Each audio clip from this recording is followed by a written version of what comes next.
Olha aqui mais uma questãozinha de aritmética avançada. Claro, é uma questão de prove que, mas isso não vai cair na prova desse jeito, mas pode cair lá como aquela história de alternativas, afirmativas, falsas, verdadeiras, então você tem que saber isso. Então olha só, mostre que todo triângulo pitagórico tem um lado múltiplo de 3, um lado múltiplo de 4 e um lado múltiplo de 5, não necessariamente diversos. Como assim? Você sabe que você tem aquele famoso triângulo pitagórico básico, que tem os lados 3, 4, 5, mas isso aqui é uma característica que vale para todos os triângulos pitagóricos, ou seja, os triângulos retângulos que têm lados como números inteiros. Por exemplo, esse outro aqui também é bastante conhecido, ele cai bastante em prova. É o 5, 12, 13. Então aqui a gente tem um lado múltiplo de 5, um lado múltiplo de 3 e o lado múltiplo de 4 é o mesmo. Então isso aqui pode acontecer, um determinado lado ser múltiplo de 2 desses valores aqui. É claro que o triângulo pitagórico básico tem os seus 3 lados diferentes, cada um múltiplo de um número desse, 3, 4 e 5. Mas você pode ter situações como essa daqui. Tem até um, se não me engano, tem um triângulo pitagórico que tem os lados 60, 9 e 61. Então, esse lado aqui é múltiplo de 3, de 4 e de 5. Não, não é isso aqui não, é outra coisa. É outra coisa, acho que é 11 aqui, isso. É 11, é número primo, e esse aqui é múltiplo de 3, é múltiplo de 4 e é múltiplo de 5, o mesmo lado. Então isso aqui varia de um triângulo para outro. Eu já fiz um problema aqui que era para mostrar que todo triângulo pitagórico tem um lado múltiplo de 5, né? Foi o problema número 1 dessa nossa série de aritmética. Mas agora eu estou mostrando um caso geral. Sempre vai ter, quando os lados do triângulo retângulo são números inteiros, ou seja, quando é um triângulo pitagórico, você sempre vai ter um lado múltiplo de 3, um lado múltiplo de 4 e um lado múltiplo de 5. Essa propriedade aqui, os antigos já conheciam isso, né? Se você pegar um livro de matemática bem antigo, você vai encontrar essa propriedade. Calma aí, livro antigo, mas não tão antigo assim. Ah, esse é um livro antigo legalzinho, é do século XX, né? Olha aqui, ó. Triângulos pitagóricos, lados sempre são múltiplos de 3, 4 e 5. Pode pausar o vídeo e observar aí.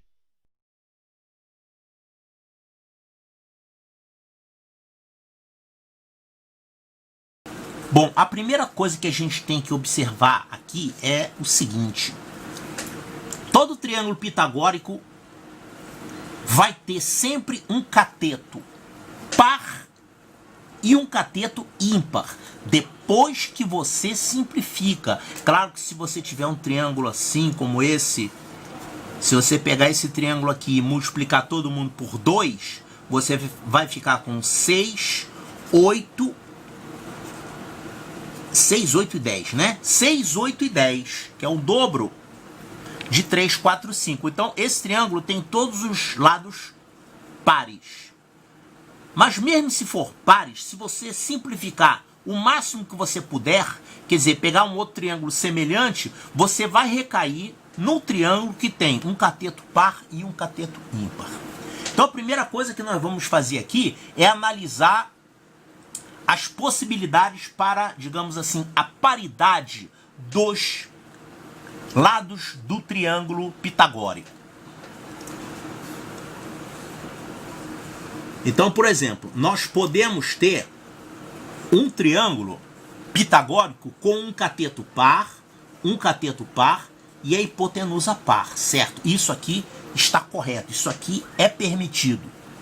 Você pode ter os 3 lados pares, como no caso desse triângulo aqui. Agora, você pode ter um lado ímpar? Sim.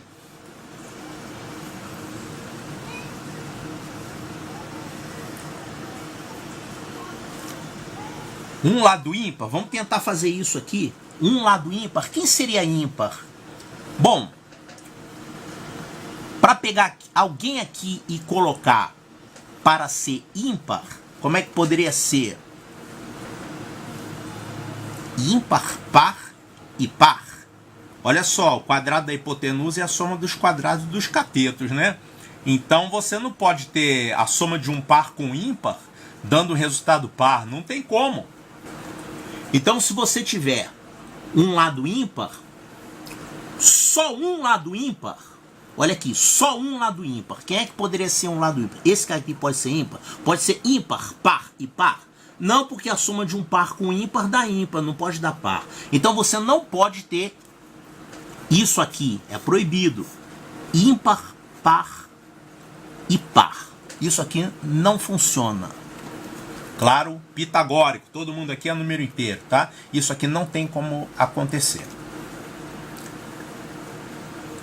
Será que eu poderia ter isso aqui?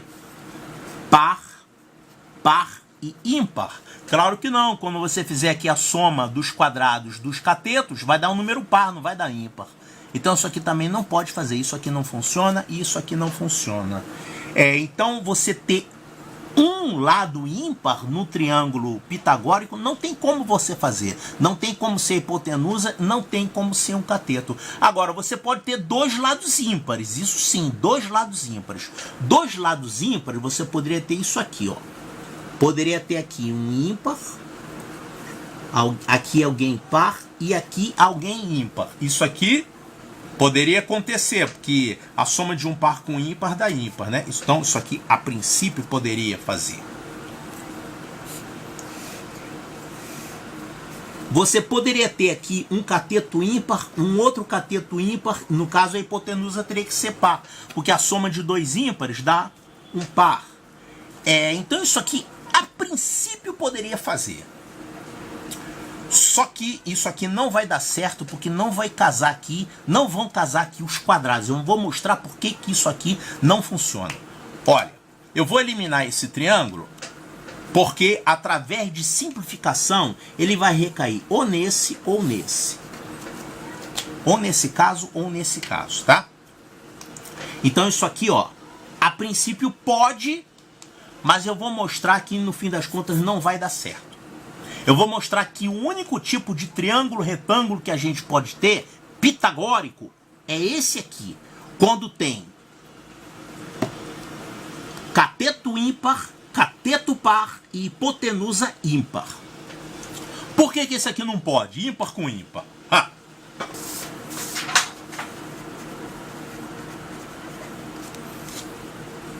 Olha só, eu vou mostrar antes de mais nada que esse tipo de triângulo aqui não pode existir, tá? Você não pode ter um triângulo pitagórico com dois catetos ímpares. Ah, mas eu não posso fazer um triângulo com um lado 3 e um lado 7? Pode, à vontade.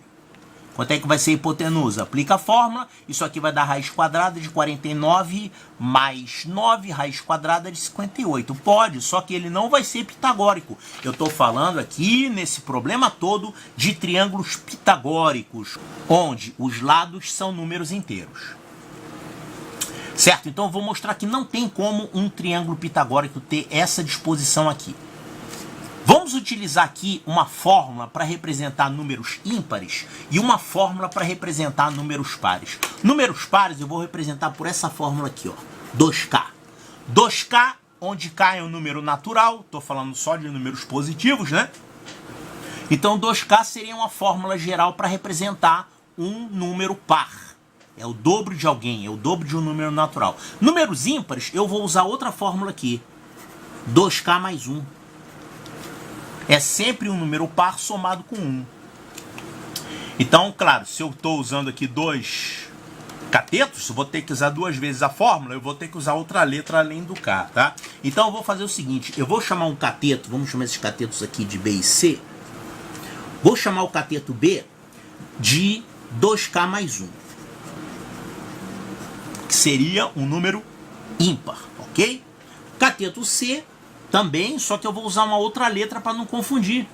2M mais 1. Então aqui eu tenho um cateto ímpar e o outro cateto ímpar. Vamos aplicar a fórmula do Teorema de Pitágoras, que é a hipotenusa ao quadrado é igual à soma dos quadrados dos catetos. Então isso aqui vai ficar hipotenusa ao quadrado é igual a B2 mais C2, que vai ficar, então elevando aqui ao quadrado, isso aqui vai ficar 4K2 mais 4K mais 1. E aqui eu vou ter 4M2 mais 4M mais 1, né? O quadrado de B e o quadrado de C. Somando isso, nós vamos ficar com 4 termos aqui que eu posso colocar 4 em evidência. 4 que multiplica K2 mais M2 mais K mais M. E aqui eu tenho 1 mais 1 mais 2. Então, no fim das contas, se a gente chamar essa expressão toda aqui de lambda, que é um número inteiro também, então ficamos com isso, ó, a ao quadrado é 4 lambda mais 2. Então, olha só o que eu tenho aqui. Essa expressão diz que esse quadrado perfeito, A2, a ao quadrado, é igual a um múltiplo de 4 mais 2. Será que isso pode? Olha só, vamos pegar essas duas fórmulas aqui, que representam números pares e números ímpares, e vamos ver quais são as fórmulas que podem ter os quadrados perfeitos. Um quadrado perfeito, ou ele vai ser o quadrado de um número par, no caso daria 4K2, ou ele vai ser o quadrado de um número ímpar, se você elevar isso aqui ao quadrado, isso vai ficar 4K2 mais 4K mais 1. Então, um quadrado perfeito, se ele for um quadrado de um par, ele vai ser uma coisa da forma 4K2. Bom, não importa que aqui é um K2, vamos colocar 4N. É um múltiplo de 4, tá? Isso que importa. E se for o quadrado de um número ímpar, isso aqui também é um múltiplo de 4. 4K2 mais 4K, isso aqui também pode ser chamado de 4N, onde N é um número natural qualquer. Então, o quadrado de um número ímpar, ele pode ter a forma 4N mais 1. Quer ver um exemplo? 40.003 pode ser um quadrado perfeito? Bom, eu nem sei se isso aqui é um quadrado perfeito, tá? Mas eu posso dizer com certeza que não tem como ser um quadrado perfeito. Sabe por quê? Porque isso aqui é um múltiplo de 4 mais 3. E um quadrado perfeito, ou ele vai ser um múltiplo de 4, ou ele vai ser um múltiplo de 4 mais 1. Ele não pode ser um múltiplo de 4 mais 3. Então esse 4n seria uma expressão onde se encaixam todos os quadrados perfeitos pares. Claro, não quer dizer que qualquer número que se encaixa nessa fórmula é quadrado perfeito, não é isso que eu falei. Eu falei, se for um quadrado perfeito par, ele se encaixa nessa fórmula. E se for um quadrado perfeito ímpar, ele se encaixa nessa fórmula. Acontece que esse A ao quadrado que eu achei, não é nem uma coisa nem outra. É um múltiplo de 4 mais 2. Então a gente conclui que isso daqui não é um quadrado perfeito. Não é um quadrado perfeito.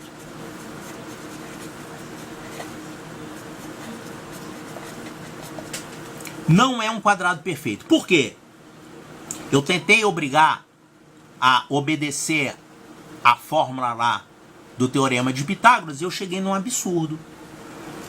A gente queria fazer um triângulo pitagórico, ou seja, triângulo retângulo, com lados inteiros, onde 2 catetos são ímpares, e a hipotenusa, claro, obrigatoriamente terá que ser par, porque a soma de 2 ímpares é par.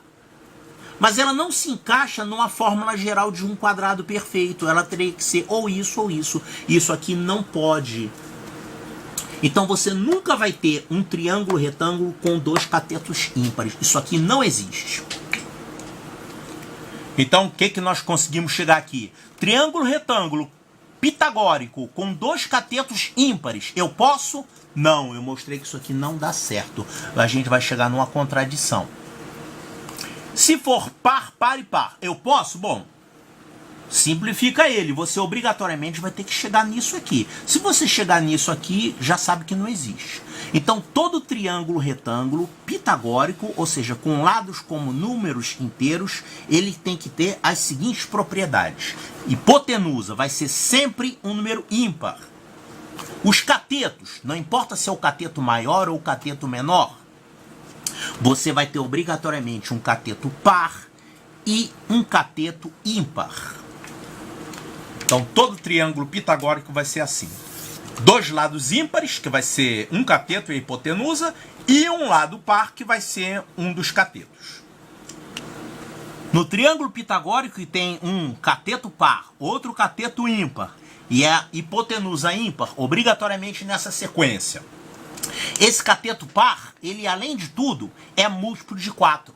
Ele não é apenas par, ele é um múltiplo de 4.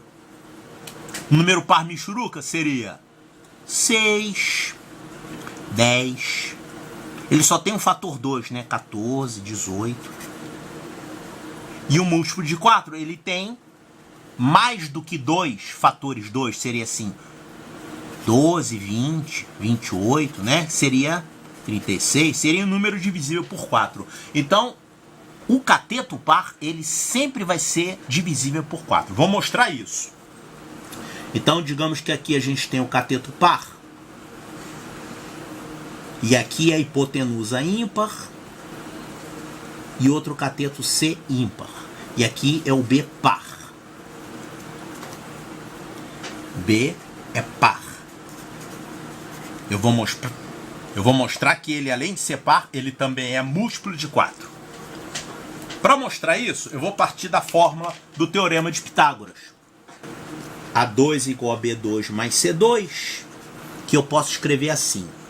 B2 é igual a A2 menos C2. Muito bem. Vamos levar em conta que A e C são ímpares.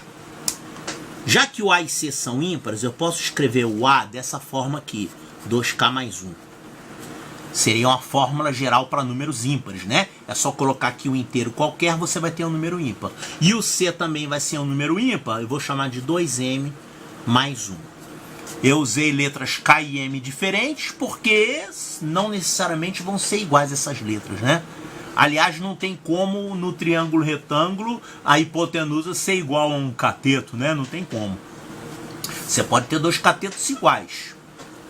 Então vamos colocar essas expressões de A e C, 2K mais 1 e 2M mais 1, aqui nessa formulinha. Isso vai ficar assim. O A ao quadrado vai ser 2K mais 1 ao quadrado. Isso aqui vai ficar 4K2 mais 4K mais 1. E o C ao quadrado vai ficar menos 4M2 menos 4M menos 1.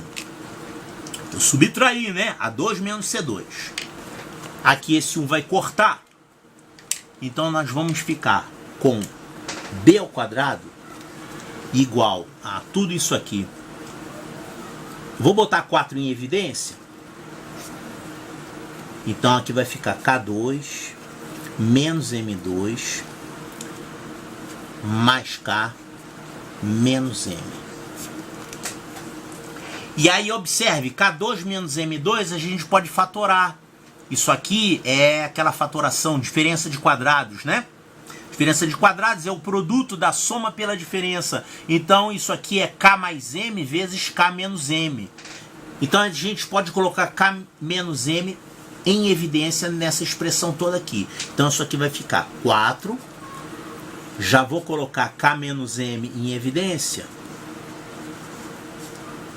E quem é que vai ficar dentro dos parênteses aqui? K mais M mais 1.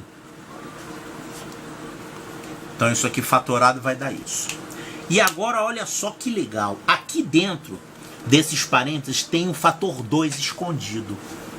Tem um fator 2 aqui nesse meio. Tá vendo esse fator 2 aí?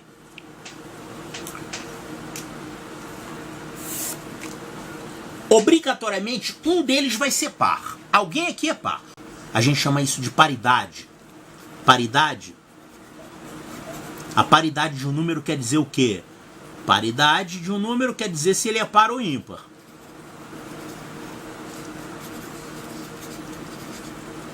Então, um número pode ter a paridade par ou um número pode ter a paridade ímpar, tá? Então, temos duas situações aqui para analisar, K e M. Ou eles podem ter a mesma paridade,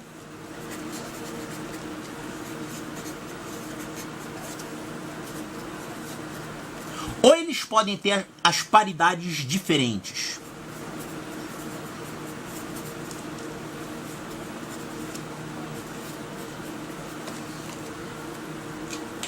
O que quer dizer isso? Mesma paridade seria assim, ou os dois são pares ou os dois são ímpares. Olha só, se K e M forem com a mesma paridade, ou os dois vão ser pares ou os dois vão ser ímpares. Nesse caso, a diferença deles vai ser par, né? Pega dois pares e subtrai, vai dar um par. Pega dois ímpares e subtrai, vai dar um par também. Então, se K e M tiverem a mesma paridade, isso significa que K menos M é par.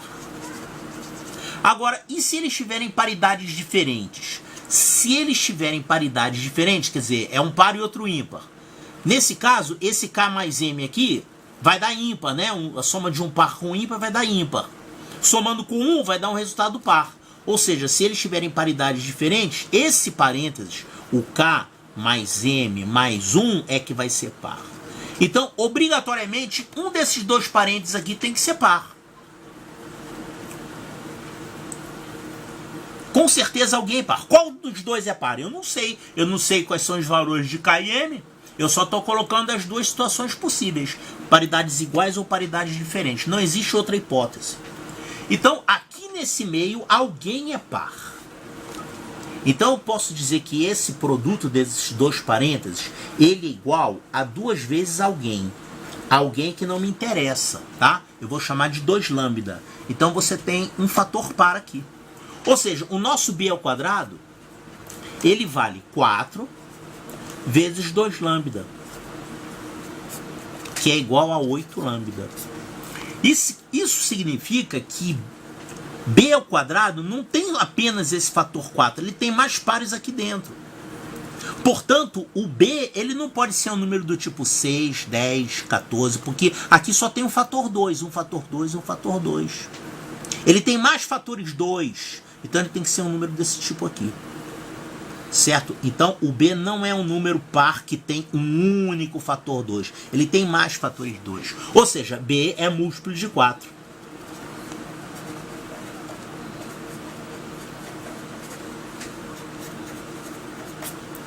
Porque se ele não fosse múltiplo de 4, se fosse somente múltiplo de 2 como esses aqui,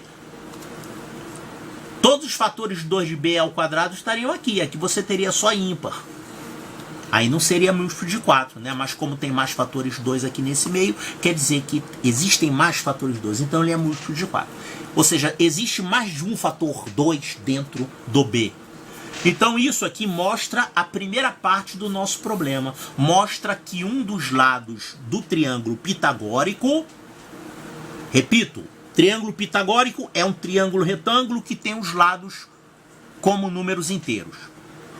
Ele vai ter sempre um cateto múltiplo de 4, assim como acontece com o 3, 4, 5, assim como acontece com o triângulo 5, 12, 13 e assim por diante. É múltiplo de 4. Agora falta mostrar que tem sempre algum lado múltiplo de 3 e tem sempre um lado múltiplo de 5.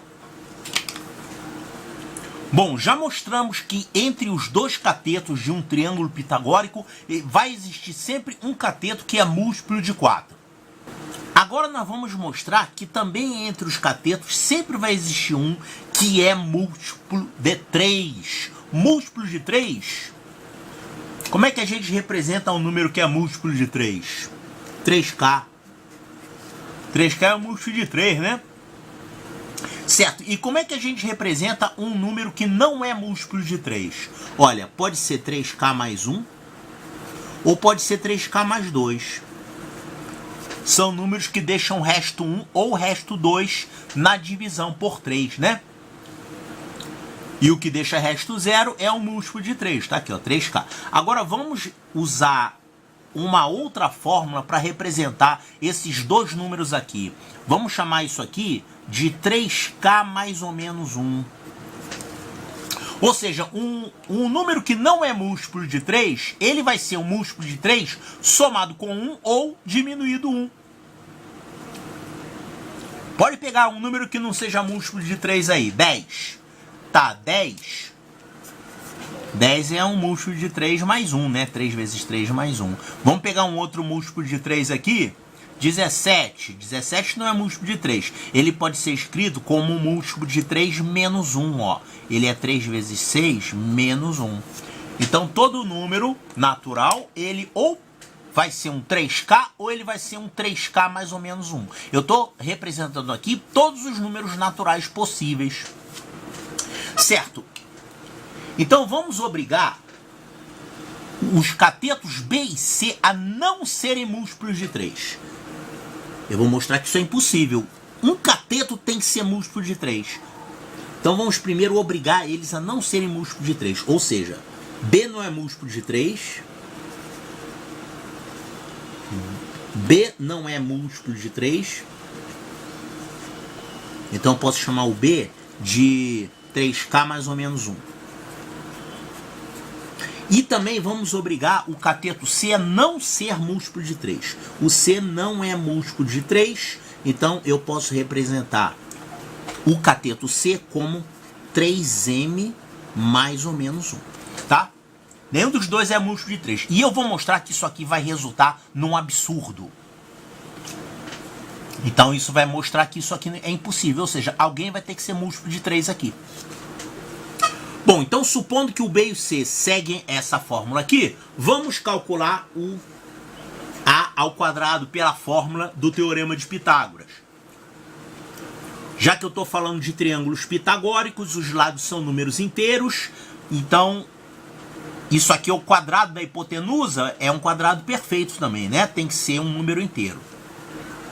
Então A ao quadrado vai ser isso ao quadrado mais isso ao quadrado. Então isso aqui vai ser escrito como 9K2 mais ou menos 6K mais 1. Que quando você levar um mais ou menos 1 ao quadrado, vai dar mais 1. E o C ao quadrado vai ficar a mesma coisa, só que com M ao invés de K, né? Então vai ficar 9M2 mais ou menos 6M mais 2. Somando o B2 com o C2, vai dar o A2, o A ao quadrado. Então, isso aqui ficou.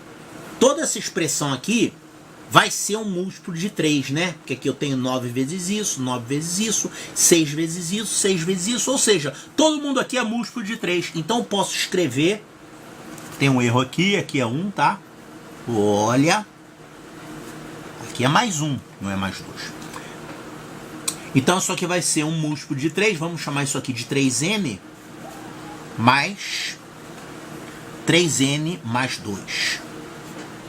Ou seja, A ao quadrado é igual a 3n mais 2. E eu pergunto, um quadrado perfeito pode ser representado por essa expressão? Não! Não tem como. Um quadrado perfeito, olha só. Um quadrado perfeito, ou ele vai ser um cara dessa forma aqui, 3K2, aliás, 3K ao quadrado, que é 9K2, que é um múltiplo de 3, né? Vamos chamar isso aqui de 3 lambda. É um múltiplo de 3. Esse aqui não é. Ou então ele vai ser um camarada com o quadrado disso aqui. Para os números que não são múltiplos de 3, que são esses, se você elevar ao quadrado, você vai ficar com 9K2, mais ou menos 6K, mais 1. Quadrado de mais ou menos 1 vai dar mais 1, né? Agora, isso aqui é um múltiplo de 3. Vamos chamar de 3 lambda. 3 lambda. 3 lambda mais 1. Então, um quadrado perfeito múltiplo de 3... Aliás, um quadrado perfeito qualquer, né? Ou ele vai ser da forma 3 lambda, se ele for múltiplo de 3, ou ele vai ser da forma 3 lambda mais 1. Não tem como ser outra coisa. Quer ver um quadrado perfeito qualquer aí? 25. 25 é um quadrado perfeito, tá? Ele é um múltiplo de 3 mais 1. Ele é 24 mais 1, quer dizer, 3 vezes 8 mais 1, tá? Ele é um múltiplo de 3, ele é um múltiplo de 3 somado com 1. Um outro quadrado perfeito aqui, 36, ele é um múltiplo de 3, é 3 vezes 12. Outro quadrado perfeito aí, 64, 64 é um múltiplo de 3 mais 1, ok? Ele é de 63 mais 1, é 3 vezes 21 mais 1. Então, valem só essas duas fórmulas para quadrados perfeitos, porque com essas fórmulas 3K e 3K mais ou menos 1, eu estou pegando todos os números possíveis, todos os números inteiros possíveis estão indicados aqui, que elevando ao quadrado vai dar isso aqui. Então não pode dar 3n mais 2, não pode ser um quadrado perfeito. Não existe um quadrado perfeito da forma 3 vezes alguém mais 2. Isso aqui é o quê? É uma contradição.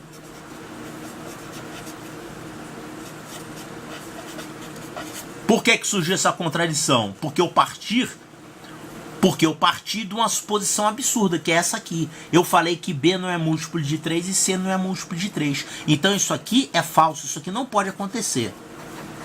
E qual seria a negação disso? A negação seria, alguém aqui tem que ser múltiplo de 3. Ou esse ou esse. Não pode os dois não serem múltiplo de 3. Então daqui a gente conclui que B ou C é múltiplo de 3. Então essa aqui é a segunda conclusão do nosso problema, né? Nós mostramos que sempre vai ter um cateto múltiplo de 4, nós mostramos que sempre vai ter um cateto múltiplo de 3, e agora falta mostrar que sempre vai ter um lado que é múltiplo de 5. Esse lado pode ser cateto ou hipotenusa. Que, aliás, eu já resolvi isso no problema 1, né? Olha lá o problema 1, não vou fazer aqui agora não, tá? No problema 1 eu já mostrei que existe, que essa caiu mesmo na prova do Colégio Naval, eu resolvi lá na questão 1 de aritmética avançada, mostrar lá que sempre existe um lado múltiplo de 5 no triângulo pitagórico. Então se cair lá numa questão, aquela história de afirmativas, falsa, verdadeira, lembre-se disso. Todo triângulo pitagórico tem sempre um lado múltiplo de 3, um lado múltiplo de 4 e um lado múltiplo de 5. Os lados múltiplos de 3 ou de 4 são os catetos, que pode ser o mesmo cateto, tipo 60, é múltiplo de 3 ou de 3 e de 4 ao mesmo tempo. Agora o lado múltiplo de 5 pode ser um cateto ou pode ser hipotenusa.